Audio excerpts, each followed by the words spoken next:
Hello, nilqawkom għal dan l-event li ħana li nagħmlu llum li huwa live fuq Facebook u mela jiena Alex mill-MGRM flimkien għal dan l-event għandna nid-Dottella Dmitrijevic li hija avukata, Michael li huwa social worker u Beverly li hija wkoll social worker ma' Rainbow Support Services. Illum ħan nitkellmu fuq tema li smajna ħafna dwarha f'dawn l-aħħar ġimgħat.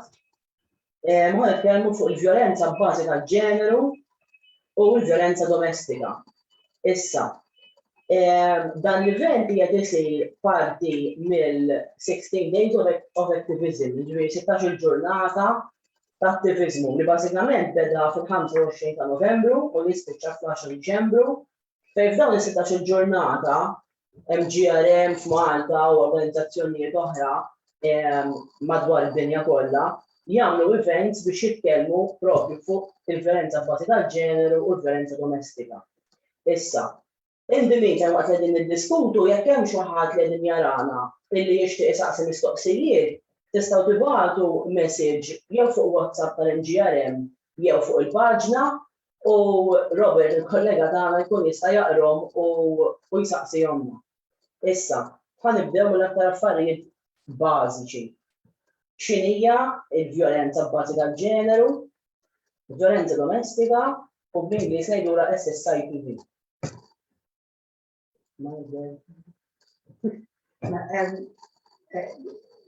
Għad definition now, but you know, because it's diskuti SSITV.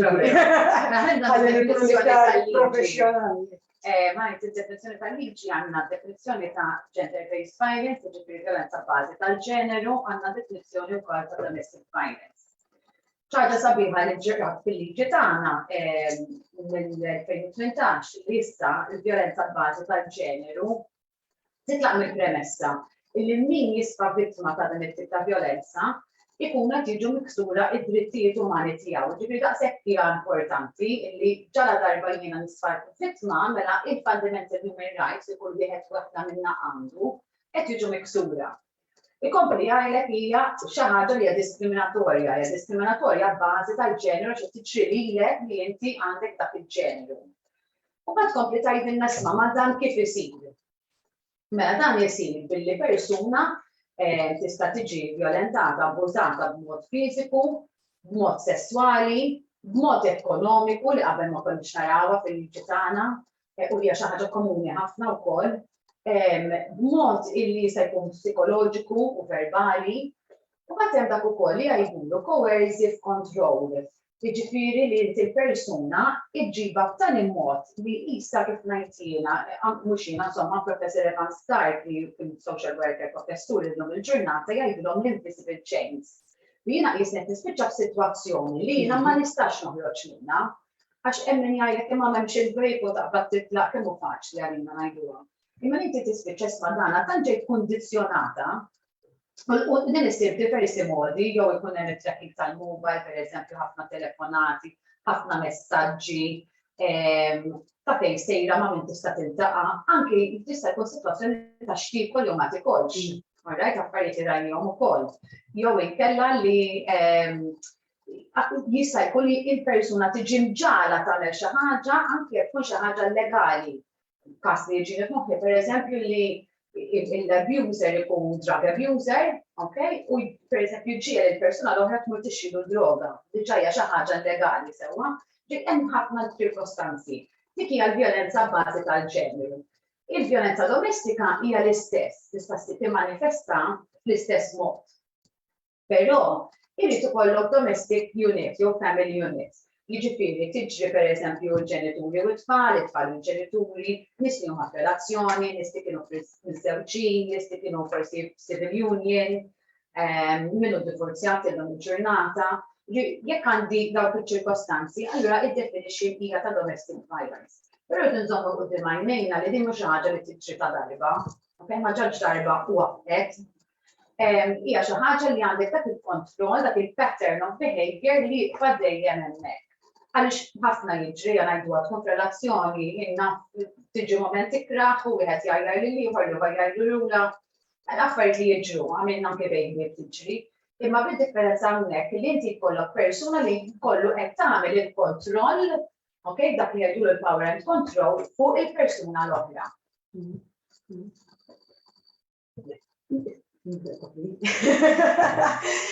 Inti semmejt dik stajjeb ħafna l-ewwel frażi li hija SSIPV.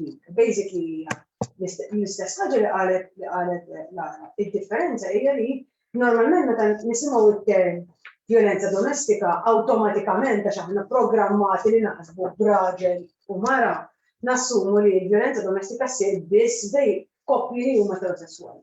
Sfortunatament le, issir ukoll f'koppji li huma tal-istess sess u hekk hija SSIPV għax id-differenza tkun hija hawnhekk qed ngħidu li għandek koppji li huma tal-istess sess imma li din il-unit li hija tal-istess sess ukoll hemm violenza domestika jew intimate partner violence. Ir-rut tagħha kif qalet Lara hija dejjem power and control, ġifieri m'hemmx differenza. Li jagħmlu d-differenzi huwa il-mod ta' kif forsi s-soċjetà tħares lejn il-koppja. Allura mbagħad ħajkun hemm peress li aħna il-mod ta' kif is-soċjetà tħares lejn il-koppja ħajkun hemm ukoll myths u stereotypes li hemm linked mal-koppja li allura jagħmlu aktar diffiċli biex il-vittma tidentifika li qiegħda f'relazzjoni abbużiva. U peress li ma tantx insemmu ma tantx għandna diskors li jidentifika x'inhi SSIPV, allura ħafna nies li jkunu qegħdin f'relazzjoni abbużiva jista' jkun laqqas jassumu, għax ovvjament jien m'għandix jekk jiena qiegħda f'relazzjoni ma' mara u din mara naqqa ta' ħarta illum ma daw pitada ma mhux qed titili raġel, mela allura di mhijiex violenza. U hemm ħafna myths li huma surrounded mal-koppji tal-istess sess, waħda minnhom hija li biex nisgħu caring pereżempju, mela biex mara ma tistax terrejpja mara oħra pereżempju, daw huma kollha myths bil-maqlub jekk inti għandek raġel gay mela daw huma kollha hypersexual u allura daw ma nafx jekk ikunu raped tor tagħhom għax daw huma probabbli ma jfittxu lil xi ħadd biex imur magħhom. Għandha ħafna dinamika it is embedded layer fuq il-layer tal-violenza domestika li nesperjenza f'koppji eterosessuali. Forsi nispjegaw ftit eżatt il-kliem SSIPV xi referi. Same sex, intimate partner violence. Biex nżiċċalu, għana kan nitkellmu fuq domestic violence, jisu hemm diversi dinamiċi li jistgħu jiddefinixxu ġifieri apparti domestic violence as such, intimate partner violence li ħafna drabi jisu l-premessa li fuq naħdmu ħafna mill-każijiet li naraw ikunu intimate partner violence li fejn kollok koppja jew nies li kienu f'koppja fil-passat u hemm issues ta' power and control minn persuna fuq persuna oħra. Same-sex intimate partner violence għal-mara t-spiegat Beverly child violence, imma xi ħaġa li rid nagħmel naqra iktar enfasi fuq hija l-imġieba differenti li hija abbużiva, ġifieri semma coercive control, property damage, violenza fizika, violenza psikoloġika fejn kun hemm tajjib, teddid. Huwa importanti li bħalma semmi Dr. Lara jisu li jkun hemm dan ngħidu il-power. Il-veteran, skużawni. Biss però jien din naħdem apparti fix-xogħol ġej ma' Rainbow naħdem ma' perpetrators ta' IPV minn Aġenzija Nazzjonali u naraw li l-imġieba abbużiva tista' tiġi manifestata f'diversi modi differenti li għal ħafna nies ma tkunx ħafna drabi hemm barra is-swat huwa l-iktar ħaġa li tiġi meqjusa bħala DV, domestic violence jew IPV. Mbagħad nimxu pass għal kollejt dejja, ibbuttajta, għajjarta, edditta, ma biss però anke sfortunatament fil-lingwaġġ Malti għandna ħafna kliem li jiġi għal-irsienna b'mod faċli. U ngħiduh mingħajr ma naħsbu, biss però f'kuntest fejn diġà jkun hemm patterns ta' kontroll, dak il-kliem ħajqanqal il-biża' li tkun fundata, li tkun reali u b'dak il-mod persuna tkun għadha teżerċita il-kontroll. U hemmhekk fejn jiġi jista' jagħti il-każ li jkollna każ fejn qatt ma kien hemm physical violence, daqshekk ma jfissirx dak mhuwiex każ ta' IPV jew DV. Ħafna naraw, fejn ma jfissirx physical violence, psychological violence qegħdin naraw. Jekk forsi għax Beverly semmet ir-rape, ir-rape speċjalment ukoll għax issa nbidlet id-definizzjoni tal-liġi. Ir-rejt jista' jsir anke b'oġġett, jiġifieri fejn ta' qabel konna naħsbu b'organu sesswali, illum jista' jsir b'oġġett, allura iktar u iktar jista' jkun il-każ li jkollok l-istupru fuq mara fuq mara. U jista' jkun anki ma jismux bis-fors jsir b'mod vaġinali u b'mod anali, imma anke jkun jekk xi ħadd daħal il-ħalq ġal-ħalq xi oġġett, okay? Bl-intendiment li speċisu kien hemm dak is-sexual connotation dwaru. Din hija xi ħaġa wkoll bid-dinja fil-liġi. Importanti wkoll nifhmu li jista' qiegħda bbażata fuq il-konsens. Ġifieri qabel jista' jkollok koppja min jiġifieri li forsi kien hemm konsens li jsiru ċertu atti sesswali imma f'dak il-ħin u dak il-mument xi ħadd minnhom ma rridx u kien hemm isu dak l-isfurzar sa ċertu speċi dak il-coercive control ejja ta' kif li anki naħsbu li xi saqt il-relazzjoni allura bil-forsi kolli noqgħod jew inkella forsi ħanider kera. So iktar u iktar li fatt dak m'hemmx l-element tal-konsens li jisma' jiena tħall b'mod konsensuali, dak ukoll jiġi rejt. U ħafna drabi anke meta naħdmu perpetrators, mhux bil-fors konsens b'mod verbali, jiġifieri persuna b'xi mod jew ieħor qed turik li huma skomdu waqt l-att sesswali waqt att intimu hija jekk il-persuna l-aggressur kif għal indiskrivet jibqa' sejjer b'dak l-att xorta waħda jkun qiegħed jeżerċita element ta' kontroll għax mhux qed jagħti każ mhux qed tkun sensittiv għal dak li qed jgħidlu sieħeb jew sieħba tiegħu f'dak il-mument mhux neċessarjament b'mod verbali bil-kliem imma anke bil-mossi jew bidejna. Forsi nidħlu naqra fuq l-ixu ta' relevanza kemm qisu bejwed għax kif għedna dejjem naħsbu raġel u mara, raġel ħajabbuża fuq il-mara. Issa nafu però forsi anke l-esperjenza kollha tagħkom insomma tqajtu ma' vittmi ta' violenza domestika fih dan ta' persuni tal-istess sess. Ir-riċerka xturi pereżempju li hemm inqas hemm iktar in-nies imorru jirrapportaw jekk le għal xiex. Ir-riċerka li turi li bħala prevalenza hija l-istess. It's 25%, it's 1.5. Ovvjament hemm iktar xejn, infatti ħafna mill-riċerka, speċjalment riċerka li kienet saret pereżempju fil-90s u fl-80s kienu jsejħu SSID bħala double closet. U tifhimha, għax inti jiena mhux ġast, ġifieri, immaġinaw għandek persuna ħadd tmur qasa ta' pulizija u ħadd jgħidilhom jien il-partner tiegħi ma nafx, issawwatni. Ġifieri awtomatikament tgħid il-pulizija li mhux tal-li inti vittma ta' violenza domestika, imma li inti gej ukoll, ġifieri, u mhux kulħadd komdu juri l-orientazzjoni sessuali tiegħu ma' kulħadd, jew jiddiskollużja l-orientazzjoni sessuali tiegħu ma' kulħadd, ġifieri dik hija xi ħaġa li r-riċerka tifhimha wkoll, ġifieri għalkemm studji varji jurija 25%, hemm iktar under-reporting. Ġifieri dik hija ħafna iktar under-reporting. Ħafna min-nies kif konna qed niddiskutu l-ewwel, peress li m'għandhomx mhux lingwaġġ m'għandhomx lingwa Maltija, ma m'għandhomx lingwaġġ li jidentifikaw li qegħdin f'relazzjoni li hija abbużiva. Ħafna mid-drabi ma jindunawx, ġifieri wieħed mill-istudji li saru hawn Malta li għamlitu Kersti Farrugia, basically kif waħda mill-findings li ħarġu kienet li participant waqt li kien fil-focus group irrealizza li waħda mill-past relationships tiegħu kienet abbużiva. Mill-mod ta' kif bdew jiddeskrivu relazzjonijiet and what is on in the relationship. So even we within the community we are still lacking, ġifieri m'għandniex għarfien biżżejjed u lingwaġġ biżżejjed li nidentifikaw ġifieri meta relazzjoni tkun abbużiva. So let alone kemm jekk qiegħed f'relazzjoni abbużiva għandi l-guts jew ħanrabbi l-kuraġġ biex immur nirrapporta. Jiena wkoll għamil riċerka fis-sens nafa fuq li nista' nitkellem fuq l-esperjenza li meta jiena nara meta tiġini mara heterosessuali, okay? Kemm u tiġini ma' xi ħadd mill-komunità, hemm differenza fis-sens li apparti x-xejn li dejjem isiba dak il-livell ta' xejn, ma kif qalet Beverly għandek dak il-double xejn. L-esperjenza tiegħi turini pereżempju meta jkolli nisa li jew forsi kellhom tfal mela mir-relazzjoni tagħhom li mbagħad speċi they came to terms mal-sexual orientation tagħhom li sabat bnew relazzjoni kemm huwa iktar xejn li isma' jiena issa qed ngħaddi minn dan li għax għandhom it-tfal li qegħdin parti minn din ir-relazzjoni.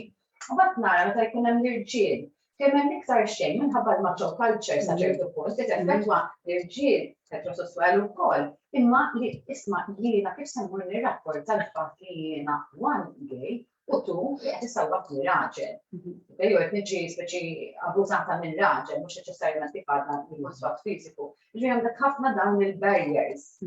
Li anke kif ħajilqawni se tqubija qed tifhem dak huma ħafna minn affarijiet jgħidu kif se mmur il-qorti eventwalment, għal biex nistija pereżempju. Hemm ħafna ħarin dawn il-barriers li naħseb hemm bżonn ta' aktar għarfien u aktar kuxjenza ħanajdu hekk. Isu kif għabattejk, il-problemi tal-patriarkat, il-maċizmu, ma' mimmux parti minn komunità LGBT. U konċett ukoll ta' sens bħalma kienet qed tgħid Beverly jisu nuqqas ta' lingwa biex nitkellmu jisu qed ikollna nħarsu lura lejn l-istorja tal-komunità f'Malta sa 30 sena ilu kienu ftit in-nies li raw esperjenza u koppji tal-istess sess kif għandhom ikunu, ġifieri għal ħafna nies ta' il-middle age u għed-il-fuq, mux sanajt għed-il-fuq kważi qatt ma kellhom iċ-ċans li esperjenzaw rappresentazzjoni ta' ġifieri tkun fi koppja omosessuali jew koppja ta' nies tal-istess sess. Ġifieri dik ukoll ma jkollokx ma tikx understanding ta' x'inhu okay, x'inhu aċċettabbli u x'mhuwiex okay. U l-ixju wkoll ta' vulnerabilità jisu meta nitkellmu fuq vittmi ta' vittmi ta' domestic violence diġà hemm element ta' vulnerabilità u mbagħad meta inti ħata dik mal-fatt li inti ġej minn minoranza oħra bħal żid ma' dik il-vulnerabilità fejn nitkellmu fuq l-intersectionality kif sitwazzjonijiet li jpoġġuk fi żvantaġġ qed jiltaqgħu flimkien u kemm ipoġġuk iktar lura u iktar jisu diġà għandek sense of unsafety għax jgħat tħossok violentat fil-relazzjoni, fl-iktar post-fejn suppost konsejt. Tħossok sa ċertu punt violentat b'mod iktar ġenerali mis-soċjetà għalkemm l-affarijiet inbidlu ma dawn l-aħħar snin ma xorta waħda baqa' element ta' safety, jiġifieri għalkemm ħajpoġġu dak li jkun lura. Mbagħad mhux qed insemmu intersectionality oħra bħal razza, reliġjon, diżabilità, ġeneru, età. Fil-fatt, l-għedin kemm fuq intersectionality forsi riċerkaturi wkoll li il-B u l-LGBT, speċjalment nisa li huma bisexual huma għandhom iktar higher chance li jaffaċċjaw violenza. Għalxiex l-ewwel ħaġa. Fl-opinjoni tagħkom. It's very much linked to power and control fis-sens ta' inti għandek double jealousy. Double jealousy li inti jisu kull relazzjoni li inti għandek persuna li they're striving to get a sense of power and control. U inti għandek at the back of your mind li jisu speċta. Imma l-ura di kif qed ħares lejn raġel qed joġobha imma jekk ovvjament qed tkun magħha u bil-maqluba. Ġifieri ħafna riċerkaturi li persuni nisa li huma bisessuali hemm ċans li jkunu f'relazzjonijiet li huma violenti li hemm natura tkun domestic violence kemm meta jkunu f'relazzjonijiet mal-ġid kif ukoll f'relazzjonijiet ta' nisa. U one common factor kienet jealousy dejjem.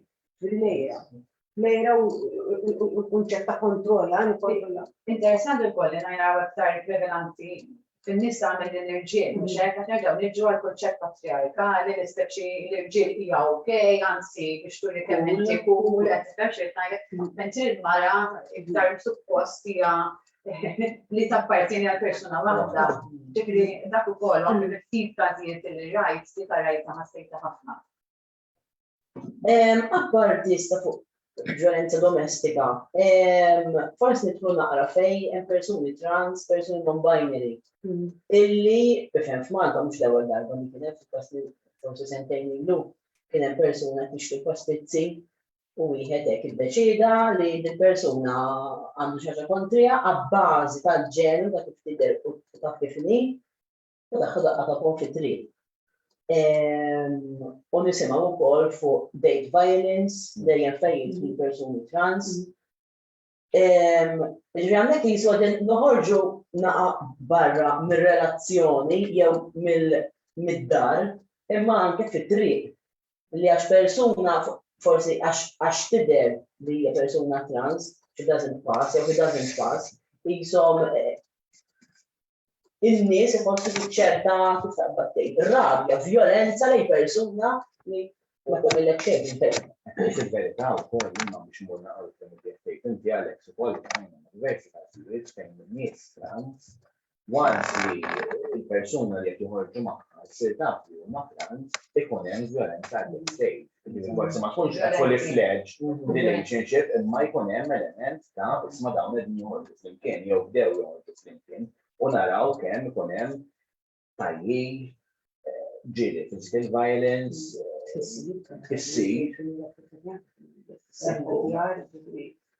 U dejjem l-istem tagħha li inti għandek isu speċa this going outside of the norm, the challenging of gender, the challenging of what is acceptable ukoll għal persuna l-oħra.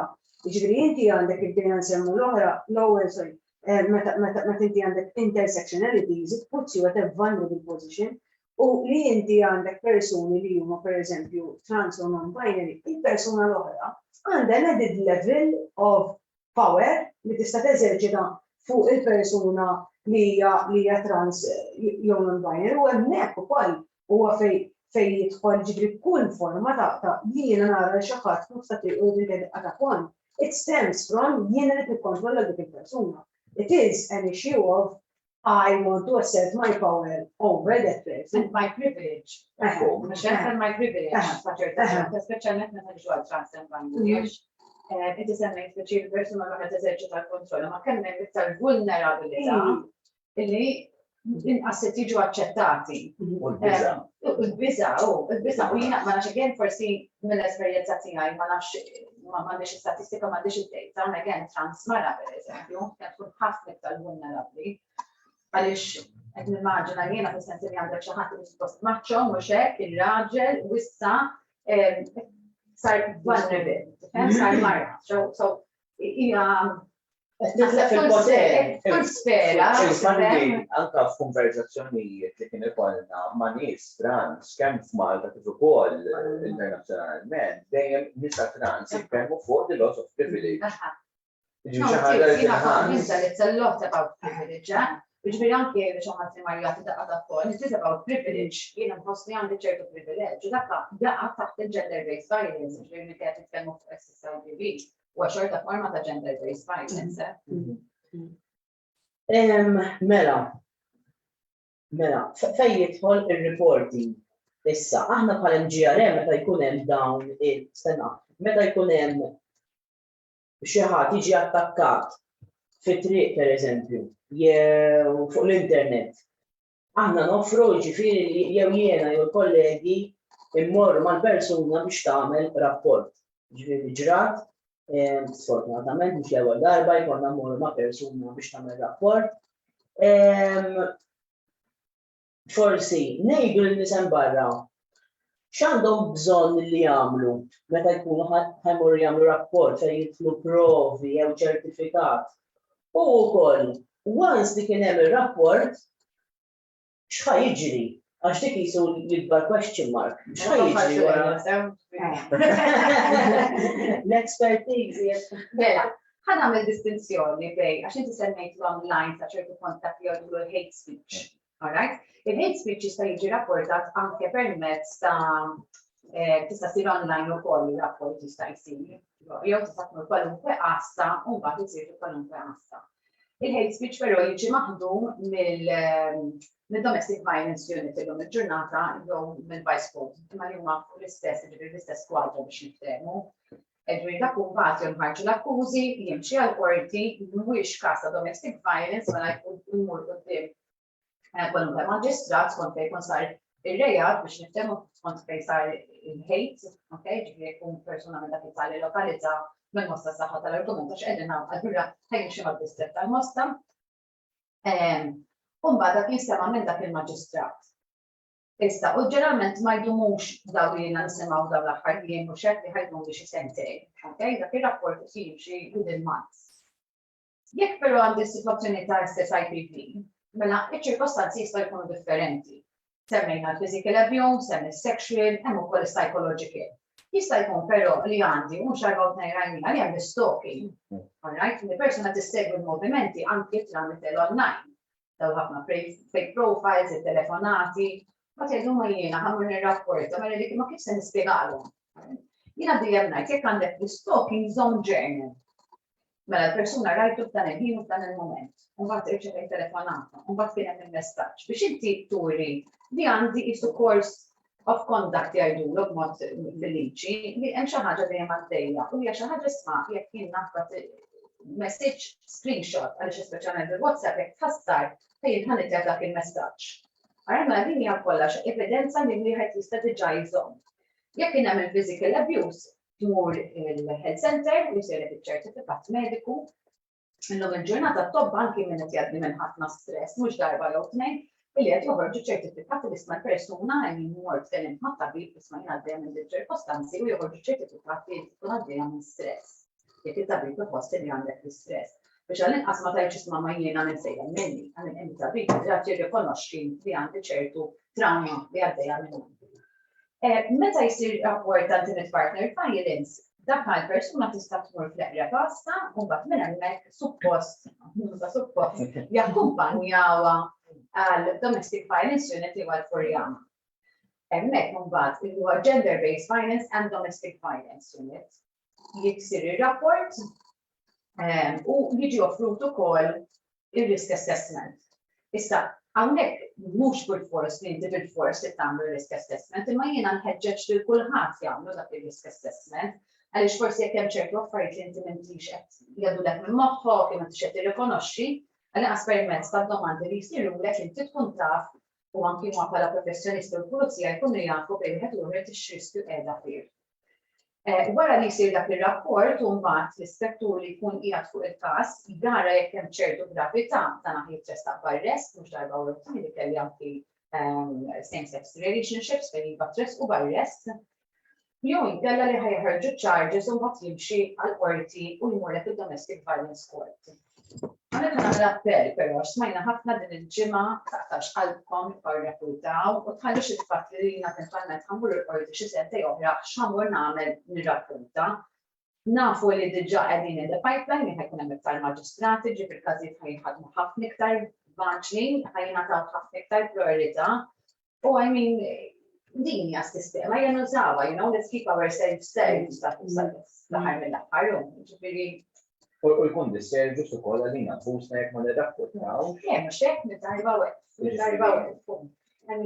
U anke min taħar mill-aħħar inti għad tkun għaddejja minn dak l-abbuż, il-persuna li qed tagħmel dak l-abbuż tkun xi tkun fil-maġġor parti jkunu power and control, ma jew ngħidu li forsi kien hemm xi affarijiet oħra, xi fatturi oħra li qed tiġġieldi il-persuna tkun iktar violenti. Okej, nafu jien naf xi vizzju pereżempju, dak ħajżid fil-forma tal-abbuż jew jkun iktar frekwenti.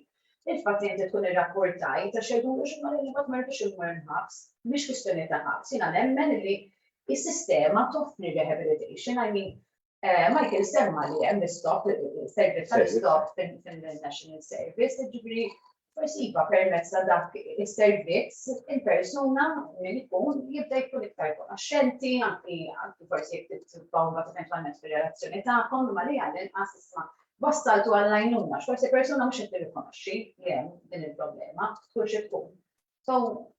U anke wara l-istep tal-risk assessment, ġifieri li jsir il-Furjana stess ħafna drabi il-vittmi li jkunu rrapportaw mbagħad jingħataw jew jiġu offruti għajnuna minn domestic violence unit Ikollok social worker. Social worker li jkun jista' jimmonitorja s-sitwazzjoni skont is-sitwazzjoni kif jiġu offruti ġifieri psychological, psychosocial support. U jista' jkun li forsi inti l-persuna ma tħossix isma' jiena lesta li mor nagħmel ir-rapport mal-pulizija, ma xorta nħeġġeġ li ngħidilhom min jaqbja viċinali jista' jgħu ġejja fil-pakkelli telefona. Però ma jimpurtax. Għamel kuntatt mal-appoġġ, għamel kuntatt ma' social worker, fim fil-fatt li inti tkun qed taħdem, jekk għandek bżonn psychological support, mura psychological support, waħdek imbagħad tibda tiġi, kif taqtax qalbek imma dak il-pass naf kemm hu diffiċli ma ġala darba tmur tfittex l-għajnuna hemm. U tgħinek għal min tgħin ħafna għal minnu fiha u anki s-sistema għandha tgħin ukoll għal min huwa jikkommetti l-abbuż ukoll. Ma nafx hekk tridux nidħlu ftit fuq min qed jikkommetti l-abbuż fil-fatt, forsi x'servizzi hemm, forsi aktar ma nafx forsi. Ħafna nies żgur m'għandhomx idea, forsi m'hemmx il-servizz u s-servizz x'joffri. Forsi li tkun interessanti kieku. Il-servizz biex nitkellmu ta' persuna li hija Il-perpetrators, basically. Mela, bażikament, jisu minnaħa tal-Aġenzija Appoġġ tal-Fondazzjoni hemm is-servizz li jismu Stop the Violence and Abuse. Is-servizz huwa maqsum f'diversi kategoriji, imma t-tlieta prinċipali huma jew l-iktar prinċipali huwa Domestic Abuse Intervention Program, li jaħdem ma' irġiel li jkunu abbużivi, li jgħazbu li jkunu abbużivi u violenti fir-relazzjoni intima tagħhom. Is-servizz huwa magħmul jew il-biċċa tas-servizz Domestic Abuse Intervention Program DAIP huwa letteralment programm wara li qabel il-programm ikun hemm screening u assessment fejn nifhmu l-istorja x'inhi u mbagħad minn hemmhekk jiġi determinat jekk il-persuna jkunx eligibbli u suitable biex jagħmel programm fejn bil-mod ħajinħabtu l-kunċetti ta' poter u kontroll fejn imbagħad il-persuna ħajjiġi mħeġġeġ juża attitudni iktar ta' rispett biex meta jaġixxi f'kontesti fejn ikun hemm l-istress, fejn ikun hemm nuqqas taqbil. U għalma kontet ngħid inħabtu l-konċetti ta' power and control.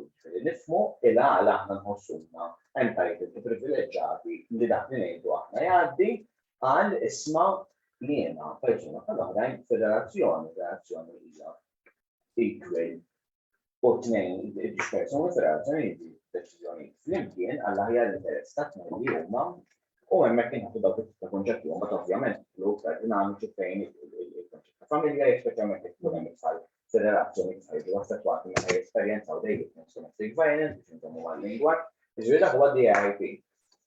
Imbagħad hemm il-Women Youth Force li mhu servizz li fil-verità li konna xi domanda kbira għalih għax ovvjament u tajjeb naħseb li ngħidu nsemmu li il-prevalence hija tal-perpetrators jew abusers hija il-maġġoranza tagħhom huma riġiel, anke meta nitkellmu fuq irġiel li huma vittmi naraw li il-perpetrators dawk iċ-ċirkustanzi ħafna drabi jkunu riġiel.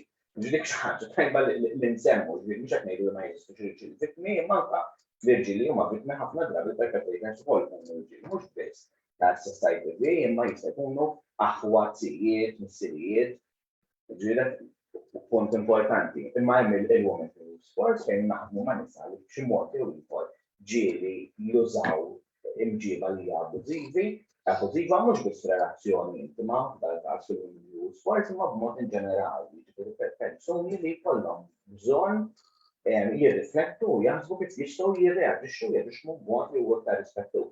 U mbagħad hemm iċ-child environment fejn ħafna drabi naħdmu ma' żgħażagħ adolescenti u adulti żgħar bejn l-età ta' 13 u 25 sena fejn ikollok tfal u żgħażagħ li jkunu li jażlu li jkunu abbużivi u violenti lejn il-ġenituri u dak nies li għandu ħsiebhom.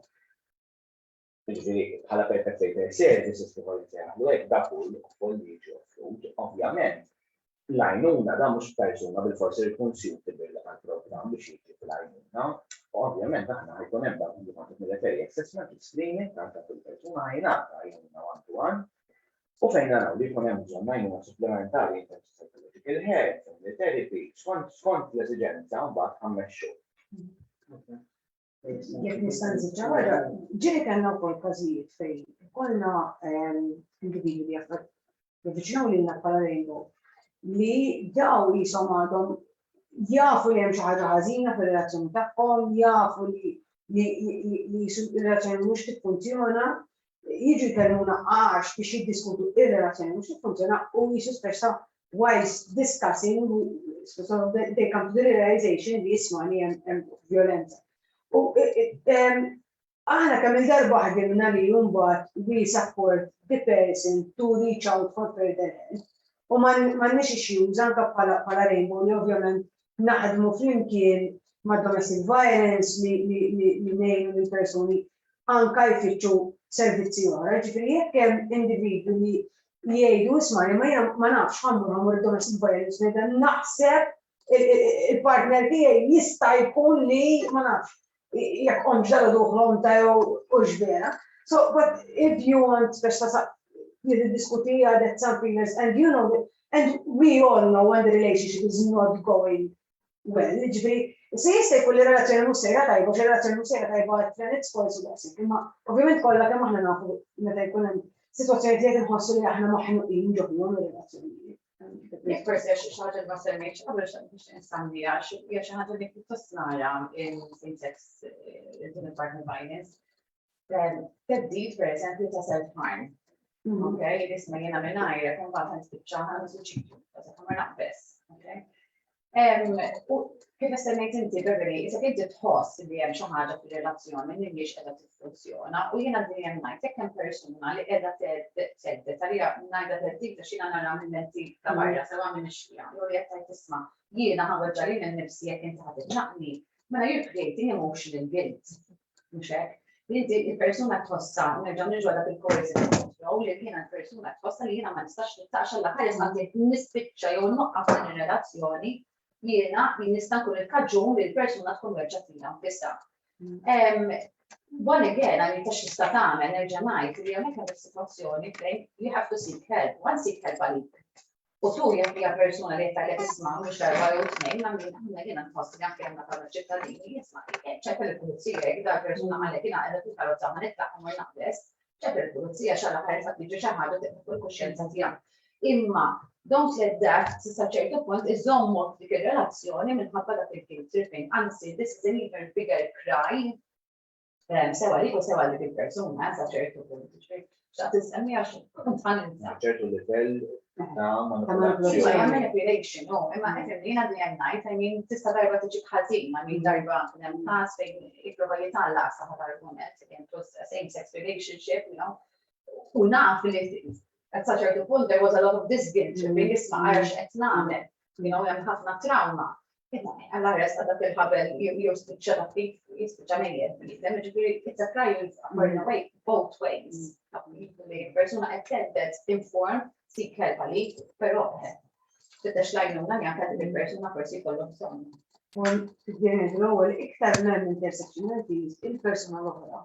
Iktar jista' jkollha truf ma xiex jista' jaqbad jew taqbad biex inti jkun hemm element ta' poter u kontroll. Ġifieri u dawn jistgħu jkunu on various sort of aspects, ġifieri kellna nies li ma nafx. Forsi nispjegaw eżatt, intersectionality bil-Malti, x'inhi. Hemm kellu ma naħsibx li hemm kellu xi tfisser huwa meta inti bħala individwu jisu jkollok isek taqaf binarji ta' identitajiet soċjali differenti. Pereżempju mara li ġejja minoranza, gay li ġejja minoranza, oħra. Sowda, pereżempju, jew immigrant, ġifieri. Allura hemmhekk jiena m'iniex vulnerabbli ġast għax jiena mara, imma jiena vulnerabbli għax jiena mara u jiena gay, pereżempju. So għandek daw il-ħafna iktar vulnerabilitajiet li jaqdu fil-ġej. Li kont se nsemmi imma qabel jeni li naraw ukoll ġieli jeni ikun hemm manipulazzjoni fuq abbażi tal-identità tal-persuna. Pereżempju, probabbilment ħafna minnha dejja minna li meta nibdew relazzjoni jista' jkun li nitilfu xi tagħna u nibdew bil-klima tal-partners tagħna u li s-teddit jibda jkun issa tispiċċa waħdek, inti ma m'għandek il-ħadd, u jista' jkun ukoll din tiġina f'koppji li huma eterosessuali ma kombinazzjoni aħna pereżempju komunità ħafna iżgħar u forsi n-nies iktar jafu li xulxin jekk jiena. Ħammur ngħid ma nafx il-ħbib tiegħi li ma nafx mara tiegħi abbużiva, probabbiltà l-mullem daqskemm mara sewna fuq kollu il-nafu da żmien kollu nafuhom il-iktar minn nafilek u dawn l-affarijiet jista' jkun li il-perpetrator ħajużhom mur ir-rapport issa tarija minux. Ma jgħid il-sħabna ħadd ma ħajjemna għax jien magħhom ma nkunx imma dawn affarijiet ovvjament iktar tools li jiġu użati u li ovvjament l-iskop tagħhom huwa joħolqu lill-persuna, l-persuna hemm ovvjament ma tibdix tara way out first. Meġġorament, l-użu ta' dak il-persuna jiġu la persuna oħra biex jużhom iktar isaħħar il-poter u l-kontroll. Lura għall-intersectionality, so 20 sena ilu, systemic practice kien jiddiskrivi għal social grace, dak iż-żmien bħal-intersection konna naraw gender, race, age, sexuality, u mbagħad ovvjament tikber insemmu minn ġurnata daħlu il-livell ta' edukazzjoni, il-livell ta' socio-economic status, disabilità, political opinion, jiġifieri kif dawn l-affarijiet jintaqgħu kollha f'sal. Punti għal fuq dak li konna qegħdin ngħidu huwa wkoll li ħafna mix-xogħol li jsir fil-bidu minnata dubju u minnata social work practice in ġenerali meta naħdmu ma' vittmi huwa ta' awareness raising li nissapportjaw lill-klijenti tagħna kemm minnata Rainbow One, kemm minnata ta' domicile finance services, nissapportjaw il-klijenti tagħna jarfu is-sitwazzjoni li qegħdin fiha u kif mhijiex okej. Da huwa l-iktar groundwork li jridu jsir biex imbagħad nissapportjaw dak persuna mhux hekk faċli tirrealizza ma jiena qiegħed sitwazzjoni abbużiva Ninkella nispiċċaw isma' stenza fejn aħna x'sa nagħmlu. Mhux faċli jiena persuna li jiena nħobb. Ekku. Tagħmel dawn l-affarijiet, ġifieri mhux faċli anke biex tirrikonoxxi biex mhux tirrikonoxxi x'ħaġa tkun ċara, ma ċerta mi nifxek qabel kollox. Jisa kun ġenituri taf l-affarijiet mhux faċli jew xejn ma faċli, però jiena nemmen ħafna l-importanti li jekk għandi naf xi dubju li tfittxu dak is-sapport anke jekk ismaġi li jkun hemm jiena jiġi klijenti ma dibhom isma' m'inhiex se nibda każ, pereżempju, każ jekk forsi separazzjoni jew li ħanagħmlu xi proċeduri, sakemm inti ma tħossokx empowered. Law inti se tkun empowered biżżejjed biex isma' jiena dak kollu li ħajjajt il-persuna l-oħra it won't rise above me. Mhux se teffettwani. Ġifieri dejjem ngħid tfittxu mmur psychological therapy services, social worker, biex ngħinuna għamel grupp ta' ħbieb bini social life tiegħek kif tħossok hemmhekk mur il-ġim li x'inhi. Imma importanti għaliex inti biex inti vera mbagħad toħroġ minnha tkun aċċettajt li isma' okej, jiena qiegħda f'din is-sitwazzjoni ma jiena m'inhiex se nħalli dik il-persuna tkompli tikkontrollani. U dak li huwa diffiċli hemmhekk once you get that breaking point imbagħad you are free li dak iċ-chains qegħdin nitkellmu dwarhom. Mistoqsija għandna xi mistoqsijiet li jista' jkun. Mela, iktar minn mistoqsija kumment. Forsi xi ħadd minn nies fil-panel jista' jitkellem fuq esperjenzi ta' abbuż speċifiċi għall-komunità LGBTIQ li tqajtu magħhom li ma tantx nisimgħu normalment fuqhom. Fejn jidħlu individwi trans, pereżempju, li ma tħallix lill-persuna tieħu hormone medication. Jew tedet li jikxfu l-identità tal-ġenju, pereżempju.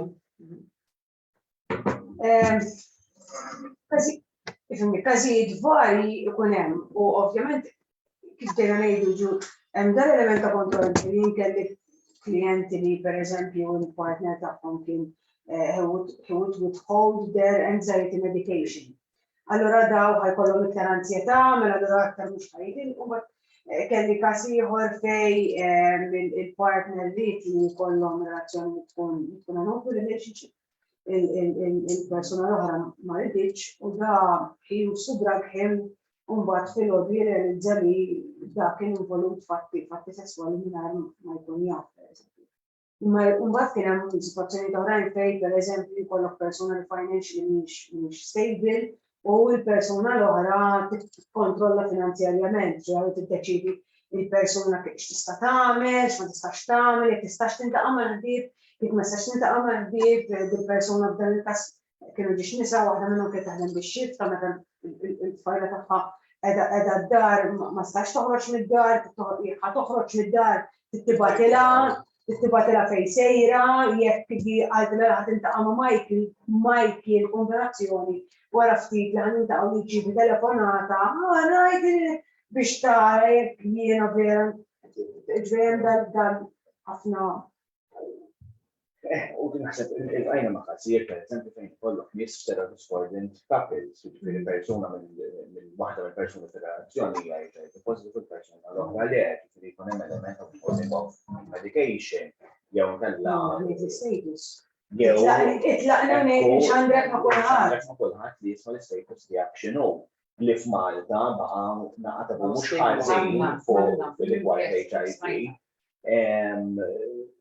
Nies pereżempju li they came out later on in life u l-partners tal-istess sess tagħhom jillimitawlhom mill-ħin li qattgħu mat-tfal jew ir-relazzjoni forsi ħafna drabi qed naraw li xorta waħda jkun hemm relazzjoni amikevoli mal-ex partner mill-relazzjoni sessuali tagħhom u naraw ġieli partners tal-istess sess fejn jisu element ta' ejra wkoll jisma' ħan illimita l-ħin jew b'xi mod jew ieħor ħannu dik li m'iniex kontent li qed tiltaqa' mal-familja tiegħek b'mod daqshekk frekwenti pereżempju u ma' sitwazzjonijiet fil-verità jkun kollox fin, imma mbagħad fil-verità ma nistgħu camping tara li hemm elementi ta' control. Jiena tal-financially għax ħaġa li vera smajtu mhux darba jew tnejn ġifieri u withholding of medication. Dawk it-tnejn hemm mod partikolari ġifieri. Illi taraw illi ma differenti ħanajdu hekk, issues differenti mill differenti għaliex taraw ukoll il-heterosexual couples, però forsi huma aktar elementi frekwenti nisma'. Ma nafx hekk għandkom xi iktar affarijiet nistgħu nżidu jekk le Nagħmlu ġurnata. le jekk taħsbu li hemm iktar affarijiet importanti ovvjament. Jekk le, nistgħu forsi ngħaddu ovvjament x'jistgħu jagħmlu persuni hemm barra li għandhom bżonn l-għajnuna fejn jistgħu jċemplu li min jistgħu jikkuntattjaw. Mela, bħala servizzi il-National Helpline 179. Importanti ħafna jisu dak huwa servizz għal kulħadd. Mbagħad hemm il-Domestic DVU, Domestic Violence Unit, minnaħa tal-appoġġ u number 1-295-930-229-500. Hemm ovvjament persuna li jkun sovjanta tistenna l-ansa bħalma kien tgħidu per iktar kmieni u mbagħad minn hemmhekk jiġi gudat f'ċirkostanza u n-number tal-dejn huwa 7946 7943-0006. Jena kol jiena, ejja li għandi, il-Women's Rights Foundation, fil-maġġor parti jkunu nisa, għanna dejjem kena tistana niftuħ għal kulħadd, ġifieri jistgħu jagħmlu kuntatt magħna, għandna l-helpline 800-6149, jew inkella jibgħatu WhatsApp message fuq 7970-8615. U għanna nipprovdu servizz legali fejn informawhom bid-drittijiet legali tagħhom u forsi anke jien aħna nikkooperaw ħafna ma' servizzi li nkunu nistgħu nagħmlu speċi ngħidu ma niggudaw ma' servizzi li għandhom bżonn. U għandna servizz ieħor li jagħmel ħafna xogħol li huwa Victim Support Malta li hija NGO. Ma nafx il-number l-għamel ħanistar magħhom imma jfittxu min jkun jixtieq li jfittex dak is-support jista' jfittex online. Jgħat fakkarni għapart il-Victim Support Malta li NGO, hemm ukoll il-Victim Support Agency tal-Pulizija u Probation, fejn anke ġieli ta' kif isek għadet nixtrejta tagħmel rapport tista' tagħmel komunika magħhom u huma joffru jidhirli up to 10 free sessions. Up to 10 free sessions ukoll. Tajjeb ukoll għall-udjenza forsi li hija aktar żagħżugħa u forsi għadhom imorru skola fil-post-secondary areas, università, ħafna drabi.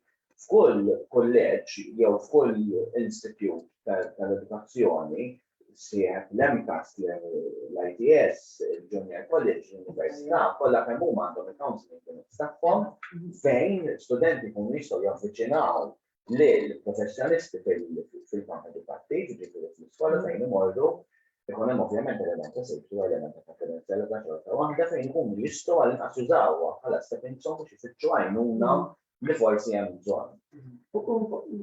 Xi ħaġa bonka direzzjoni hija li intimate partner violence ma tibdix once lin-nies imorru flimkien jew nies jiżżewġu. Jista' jkun jiena bdejt jagħmel xi ħadd kull minna flimkien 6 xhur, 3 xhur, 3 ġimgħat u dan il-persuna qed iġġalni jew iġġalni nagħmel affarijiet li jiena ma nixtieqx, inħossni coerced jew l-affarijiet kollha dejjem nsemmu. M'hemmx żmien u età jew kemm ilna flimkien biex daw l-affarijiet jibdew. Jista' jkun xi ħadd li tgħidni għal-lejl. Għal-lejl, The person is the percent without such a good. Vera kena nagħlqu ma nafx hekk taraw xi kol każijiet fejn il-ġenituri ikunu violenti jew joħolqu fuq tfal jew adolescenti li huma LGBT għax isiru jafu li t-tfal tagħhom huma LGBT. Kelli niftakar każ fejn persuna b'diżabilità kellu problema biex jilħaqna ħadulu pereżempju il-mobile, il-laptop u da spiċċa iżolat totalment waħdu. Ġifieri huwa kif taqbad tgħid huwa frekwenti li jkun hemm ġenituri li jkunu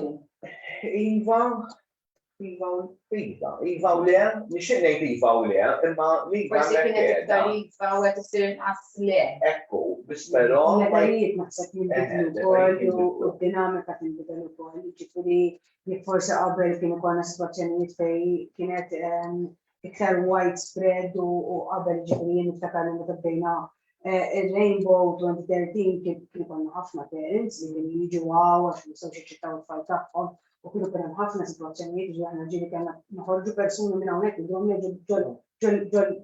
ġol-uffiċini tagħna tad-diskors ma naċċettaw xogħol barra.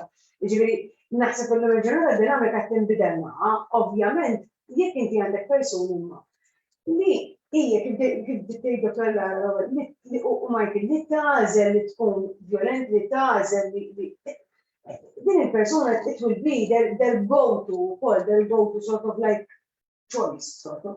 Li jiena ħan irreaġixxi b'dan il-mod, jiena ħan irreaġixxi li inti qed li xi ħaġa u jiena ħan irreaġixxi billi inti ssillek il-kamra. Ġifieri ukoll. Fakkarni f'każ preferi fejn kien il-ġenitur kien hemm transition ta' ħafna tfal u l-missier kien qed ikun pjuttost violenti ma violenti b'tali mod pereżempju nagħtu tipo Elizabeth. Okay, bħala forma ta' punishment ta' kastik li jisma' il-minuri tifel speċi ħadd kien ħadd il-deċiżjoni jistgħu ferm isma' jiena ma nassoċjax ruħi ma dan il-ġeneri li għandi bħalissa ma din l-identità.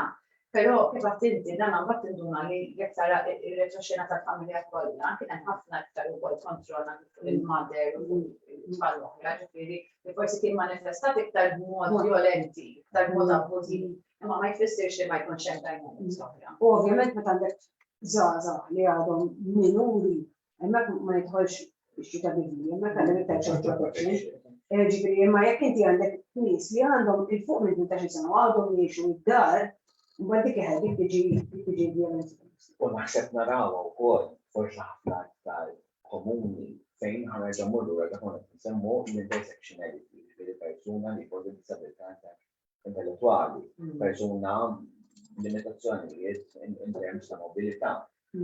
Jiġifieri hemmhekk il-persuna ħajkun iktar fi żvantaġġ in terms tal-għajnuna li jista' jaċċessa jew li tista' taċċessa u wkoll jekk jista' x'jagħmel dar element ta' viżibilità. Ġifieri ħdimna ma' diversi individwi li kellhom disabilità u jistgħu l-familja ħasseb il-bżonn li żommhom ishom kważi tfal u dik hija ġifieri anke fil-kamp tad-disabilità xi ħaġa li nitkellmu ħafna fuqha, allura they are not seen as sexual object. U dawn ma tistax. It's not as li jkollok ġenituri li tfal tagħhom xi mod jew jistgħu jkollhom Ġibdiet sesswali, ma jisal stess u li jkunu trans. Jiġifieri hemmhekk baqa' ħafna xogħol. L-ignoranza tas-soċjetà għax li persuna b'diżabilità tista' tesprima b'mod sesswali. Rob, ma nafx kan nixu si oħra. Ma nafx jekk nafx iktar kummenti. Taħdu. Allura l-qwaw, jekk hemm speċjalment it-tnejn l-ewwel ġurnata tal-ġimgħa. Forsi jekk hemm min jixtieq illi ma nafx hemm xi topics oħrajn illi tixtiequ nġibu professjonisti oħrajn u nitkellmu fuq dik il-tema partikolari, aħna dejjem open ġifieri jkunu fuq Facebook jew fuq Instagram għaż-żgħażagħ u nakkomodaw insomma lil kulħadd tajjeb. Għandna community dialogue fejn ħan nitkellmu fuq health in ġenerali għal persuni LGBT fi 7th of December. Insomma, ħanna kollox fuq Instagram u Facebook, jiġifieri għall-event u kollox kemm issegwuna fuq il-medja soċjali. Thank you. Thank you. Grazie mille.